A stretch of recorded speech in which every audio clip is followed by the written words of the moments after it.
The religion of the future will be a cosmic religion. It should transcend personal God and avoid dogma and theology. Can you feel it? A sort of anticipation growing stronger and stronger? Another way of putting it is time is speeding up. I've heard that discussion for a while now. I know most people have felt it at some point, maybe while watching the news or perhaps something in their own lives.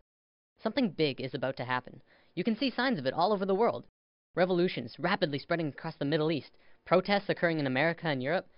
Earthquakes are devastating the world, like in Japan, Myanmar, and Greece. The global economy is failing so hard that it looks like we're looking forward into a global recession, the likes of which makes the 30s look like a cakewalk.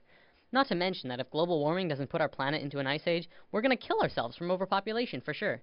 And using the rate of doubling, we definitely don't have the resources to survive the way we are for maybe a little over 10 years.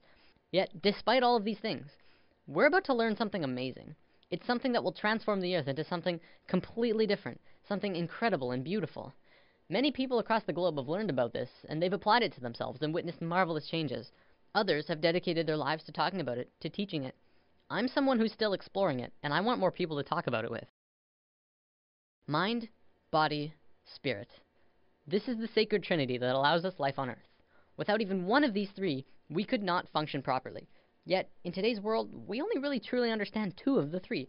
We have scientifically mapped the mind and the body. We understand next to every aspect about each of them. Yet, what do we really know about the spirit, the soul? What is it? Where does it come from? For centuries, religions have been the primary source for answers pertaining to the soul, but they're not concrete. Many different religions have a different answer and ideas about how things work on this level. Recently, however, a discovery was made, which led to new discoveries and further discoveries. These incredible insights went largely unnoticed by the global community, and while governments and secret services of the world acknowledged them, it wasn't something that really got to the masses. Today, this information is still slowly coming out, and I'm going to share it with you.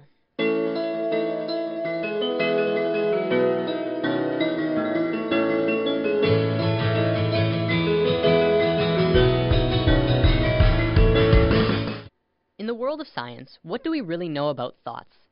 We know we can measure them. By hooking up scanners, you can measure the frequency that are emitted when you think them. They're measurable, yet there isn't anywhere specific in the brain that holds them. Is it possible that you create your thoughts outside your mind? Maybe not. But is it possible that you create your thoughts into the external world from your mind? This is what we're going to talk about today. Have you ever had a moment where you knew exactly what someone else was going to say, about 2 or 3 seconds before they even started talking? Do you have a shared connection between a loved one or a pet, where you can always tell exactly how the other is feeling, or what they're thinking of, even if they're not really around? Have you ever met someone that you really got bad vibes from, and your intuition turned out right? We've all had experiences like these, at least a few times, some many more than others. There are even a few people who can kind of tap into this experience quite easily. I believe one of the terms for it is psychic? Let's say for the sake of discussion that when you think of something, anything, it appears right in front of you. No, not physically, but let's say it appears in a different realm that's in and around all of us. We'll just assume for now that it's not something that we're consciously aware of, and it's something that we're going to discuss later on. For now, let's just call it the thought realm. When you're doing something, you start by thinking about it. Whether you're building a pool in your backyard or making a sandwich, you have to have thought of it first. Even the subconscious thoughts for things like walking and breathing. This shouldn't be anything new to us. We think of things before we do them, even if it's a split second before them. This is just how we function, and our physical actions match the thoughts that we've created. You might say that you move through your thoughts, turning non-physical ideas into physical actions. When an inventor gets an idea, this idea can quickly spread throughout all of his colleagues and friends. Ideas and thoughts are spreadable. Multiple people can hold on to the same idea at once, allowing them to grow and develop further. In this scenario, don't think of thoughts as separate, but as a whole that everyone is latching onto. Of course, because we can't physically see this realm of thoughts, we can't tell exactly what the original idea was, only the interpretation that they describe using functions like speech and body language, as well as our own intuition, which is how thoughts connect to each other. Because of this, we add a bit of our own creation to the mix, our own spice, while still working towards the same common goal. A social gathering is another good example of this at work too. People gathering together because they share the same ideas, thoughts, and emotions as the rest of the people there. An example could be a college course on architecture. People interested in architecture would attend the course because they share the same interest mentally. This shouldn't be anything mind-blowing. It's our day-to-day lives, just from a different perspective. Even if you're using something that someone else made, you're still creating this experience for yourself. You manifested that iPad or house or whatever into your experiences. So with thoughts connecting with other thoughts comes our first big realization. This new understanding of how intertwined we truly are. We are not only connected in the physical realm, but in a mental and spiritual way as well. Up until recently, humankind has always understood simply that they were connected only through their physical being. We assumed that the conscious experience, as well as all of the thinking, was totally 100% isolated from the rest of everyone else. The fact is, we're not. We are so connected with each other, it's almost impossible to believe. Think about almost every creature on Earth. What do we really know about the bond that connects them? Geese are able to travel long distances, switching who flies in front like clockwork. Many fish swim in large schools, and we know that they don't have a form of verbal communication. Our pets are able to communicate with each other without speaking, yet it's like they know what each other are feeling and connect in a very amazing personal way. Almost every observable creature on Earth has this connection with at least their own species, if not others. We as humans are the next step in life, but that doesn't mean we don't have this connection. What's to say we're not also connected to each other in this way? We've been out of touch with ourselves for an incredibly long time now, and we are growing increasingly disharmonic. Now, thoughts being created are just the tip of the iceberg. The real interesting part comes when you look at emotions. Emotions are much more powerful than thoughts. Emotions pull on you. They control your actions. They guide you throughout your life. It's not your thoughts that control where you sit in a class or on a bus, but it's if you like that girl or you think that guy smells. When a couple is together, it's their emotions that keep them tethered. Same with if they're fighting, it's their emotions that break them apart. You watch TV shows that you enjoy. You hang out with friends because you have emotional bonds with them. Now, this applies on a smaller scale too. Do you ever have a morning where you wake up grumpy and stub your toe and think, oh, this is just going to be one of those days, and find that the entire day afterwards just goes terrible and just everything goes wrong? What about the days when you wake up excited and happy and ready to go? Your whole day is just excellent in all of the right ways.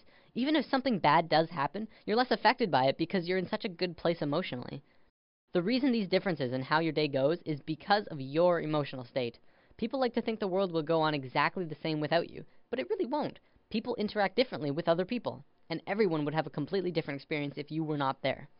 Imagine this scenario. There's a bully in a playground who's looking for someone to beat on. There's kids playing sports, kids skipping rope, kids on the swings, and then off to the side there's one boy sitting in the grass watching the rest of everyone play. He doesn't feel like anyone else will want to play with him, so he sits apart from the group.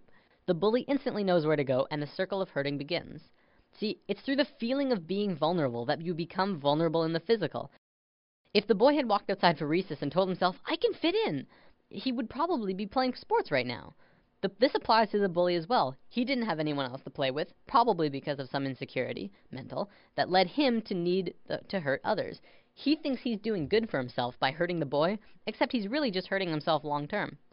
You can look into society and see a vast amount of evidence to support it too. The people who are most successful are those who talk most of success. Those who speak most of illness have it. Yes, illness is also a creation of yours. If you have a low immune system, it's because of you. Typically, we like to blame things on the virus going around or our own immune systems, but the way that we become susceptible to them is from inside, whether that there's some ongoing negative energy or some bad feeling that we allow into ourselves. We can heal ourselves also, but I'm going to save healing for another video. There's only one thing that becomes apparent from this understanding. You create your own reality. We are 100% responsible for the situations that we find ourselves in, the things that happen to us, good and bad. Throughout history, we've always played the blame game. It's his fault I didn't get the promotion. It's her fault I couldn't go to the game. It's everyone else's fault. I'm so depressed. Whatever it is, and this may be the hardest thing to truly get, it's your fault. Your happiness, your sadness, your fears and your fortunes, every single experience of your life on Earth was because of you. Many of us have heard of this thing called the law of attraction, which talks about something similar to this, but talks more about evidence and not much about this thought realm. Over the entire world, people have written in to tell of their amazing stories, where they've really focused on having what they wanted, and got it through miracles and coincidences. This is but a small piece in the vast ocean of the internal world that I'll be talking about. It is, however, very real, and you can literally change everything in your life by willing it so. I know this from personal experience, and it's not hard to find others who have too. One continuous argument I hear from people who deny this law of attraction is, you don't just think things and change everything by sitting on your ass. To which I reply, exactly. You never stop moving. Just change your mindset and continue on with your life. Create your emotions in your mind, then move into them physically. Don't let your emotions control you. Pull your thoughts into the physical realm. What can you do to change things? Just treat yourself. You don't have to have a crazy life-changing experience from this new understanding. Just buy that treat you wanted. Take that extra time in the morning to make yourself look pretty. Spend the extra $50 on those new clothes. If you're really upset, maybe you should buy that car. Do things for yourself that you know will put yourself in a good mood. Bring yourself up internally, then externally. You will not regret it. I want to bring up one more thing before I run out of time. There was a scientist in Japan a few years back who made an incredible discovery, but one that also went largely unnoticed or recognized by the global scientific community. Dr. Masaru Emoto discovered that by putting words on a side of a glass of water and freezing the water, you could change how the water would freeze into crystals. On a jar that said, "I love you," this is how the water crystal froze. On a jar that said, "You make me sick, I want to kill you," it froze like this.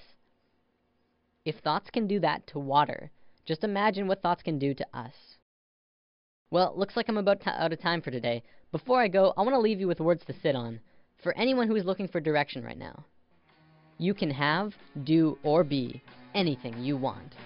Namaste. Thanks for listening. Nothing you can do that can't be done. Nothing you can sing that can't be sung.